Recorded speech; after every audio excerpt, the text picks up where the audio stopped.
विठ्ठल कीर्ती निवृत्तीचे पाहिजे ते पुढे घेई माझे मना। खरं तर आज निवृत्तीनाथ हा सोहळा, पालखी सोहळा त्र्यंबकेश्वरपासून प्रस्थान आज 9वा दिवस आहे। रात्री गोगलगाव या ठिकाणी पालखीचा मुक्काम होता आणि आता त्या ठिकाणून प्रस्थान होऊन पालखी लोणी या ठिकाणी विसाव्याकरता थांबलेली आहे आणि नंतर बाबळेश्वर मार्गे आजचा मुक्काम राजूर या ठिकाणी होणार आहे। हा मुक्काम 9 दिवसाच्या मुक्कामामध्ये कुठेही वारकऱ्यांना त्रास होईल असं एकाही गावामध्ये वातावरण झालेलं नाही आणि महत्त्वाचा मुद्दा म्हणजे जवळजवळ यावर्षी वारकऱ्यांची भाविकांची संख्या खूप वाढलेली आहे। जवळजवळ 40 ते 50 हजार वारकरी पालखीबरोबर चालत आहे आणि त्याप्रमाणे शासनाने सुविधा पण तशाच दिलेल्या आहे।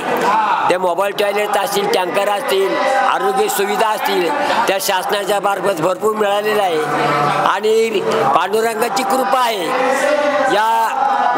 या पालखीचं आणि या विशेष वैशिष्ट्य म्हणजे असं या ठिकाणी कुणालाही आमंत्रण दिल्या जात नाही, परंतु 50-60 हजार लोक बिगर आमंत्रणाची या पालखीबरोबर चालतात। नुसते पालखीबरोबरच चालत नाही तर त्याने पंढरीश परमात्म्याच्या भेटीची त्यांना सर्वांना ओढ लागलेली असते आणि आता कधी पंढरपूर येऊ आणि कधी आम्ही पांडुरंगाचं दर्शन घेऊ अशी एक आस आणि असा भाव त्यांच्या मनामध्ये निर्माण झालेला असतो। एवढी श्रद्धा पांडुरंगावर या संपूर्ण वारकऱ्यांची आहे। त्यांना तहान भूक किंवा वाऱ्या ऊन पावसाची कसली भीती न बाळगता ते पंढरीच्या पांडुरंगाला भेटायला निघालेले आहे। रामकृष्ण हरी।